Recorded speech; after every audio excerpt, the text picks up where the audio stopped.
gagawin natin ay meron tayong mga papanoorin na mga short horror stories.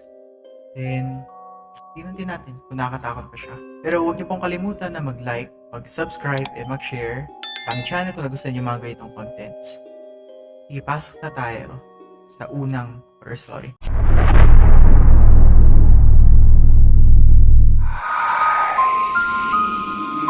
Number 1. There was a picture in my phone of me sleeping. I live alone. My sister says that mommy killed her. Mommy says that I don't have a sister. You hear your mom calling you into the kitchen. As you headed down the stairs, you hear a whisper from the closet saying, "Don't go down there, honey. I heard it too."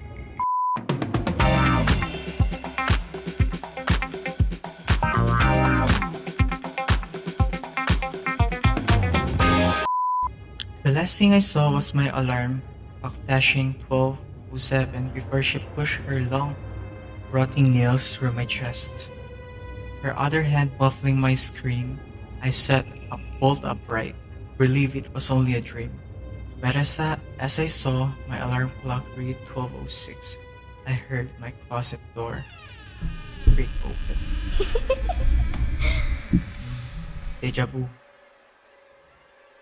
Pero kung nangyari siguro sa ito, nakatakot. Sobra. I can't move, breathe, speak, or hear, and it's so dark all the time. If I knew it would be this lonely, I would have been cremated instead. I awoke to the sound of the baby monitor crackling with a voice comforting my firstborn child.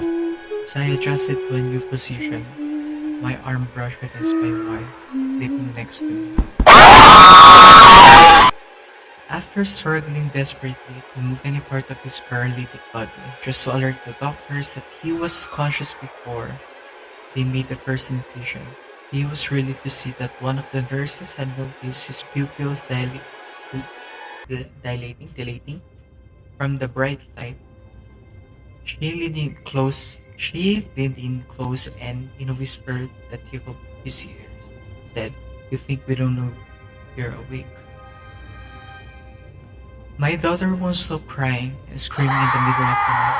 I visit her grave and ask her to stop, but it doesn't help. I wake up and everything feels wrong. It's too quiet outside. I look out the window and see everyone standing still, looking at my house. Hindi ko siya magets. Carolers waiting to sing. Mormons there for a service project, neighbors waiting to surprise you with a fresh coat of house paint. Them Mormons.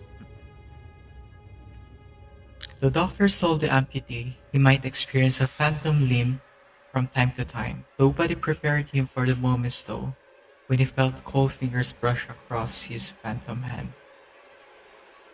Growing up with cats and dogs, I got used to the sound of scratching at my door while I slept. Now that I live alone, it is much more unsettling. Working the night shift alone tonight, there is a face in the cellar staring at the security camera. I woke up to hear knocking on glass. At first, I thought it was the window until I heard it come from the mirror again. After working a hard day, I came home to see my girlfriend cradling our child. I didn't know which was more frightening, seeing my dead girlfriend and stillborn child, or knowing that someone broke into my apartment to place them there. Sabi na huwag matakot sa patay, pero nakatakot, huwag lang mangyari sa akin. She asked why I was breathing so heavily. I wasn't, pero ang ibang humihinga. They celebrated the first successful cryogenic freezing. He had no way of letting them know he was still conscious. Pero kung gising ka, ibig sabihin, "I can't sleep," she whispered, crawling into bed with me. I woke up cold, clutching the dress she was buried in. You know that weird full body twitch you get sometimes when you're falling asleep? If there was a camera pointed at you, and you saw what it captured at that moment, you'd never sleep again. The grinning face stared at me from the darkness beyond my bedroom window. I live on the 14th floor. Sleep did not come to me easily that night in the cabin in the woods, where the portraits on the wall only portrayed the deformed, the decrepit, and the damned. Sleep has never come easily to me ever again, for when I woke up, I found no portraits, only windows. I always thought my cat had a staring problem. She always seemed fixated on my face, until one day, when I realized that she was always looking just behind me. There's nothing like a laughter of a baby, unless it's 1 a.m. and you're home alone. After so many years living alone in this large house, I came to a startling revelation. In this time, I had closed armor doors and I had opened. It's been watching me for hours now. Sometimes, I catch glimpses of its reflection on the computer screen, but I dare not turn around. Ako tinignan ko siya eh. Panoorin niyo na lang yung isang YouTube video. Pinapaliwanag ko dun. Lumingon ako kasi may napapansin ako sa gilid. Put back the mirrors. We miss watching you. You stupid bastard. I cried as he tied me to the rails.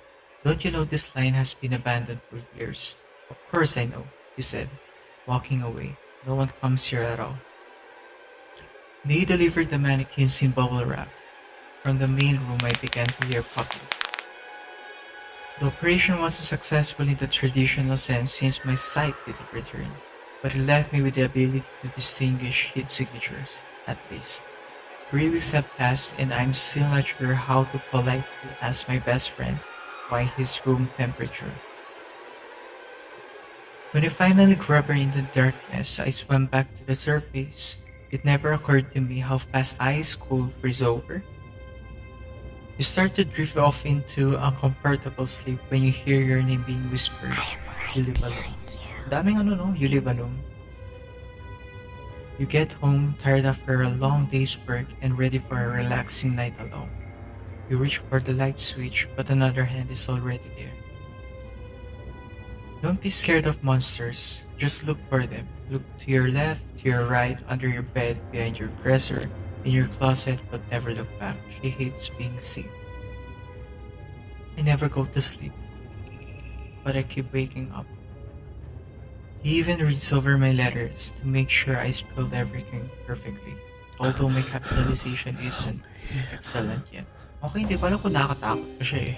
But yung iba, medyo nakakatakot lang na siguro papakinggan mo siya na mag-isa. Babasahin mo lang siya, kukonsentrate ka, tapos biglang may tuto na may kakatok sa pinto. Ewan natin.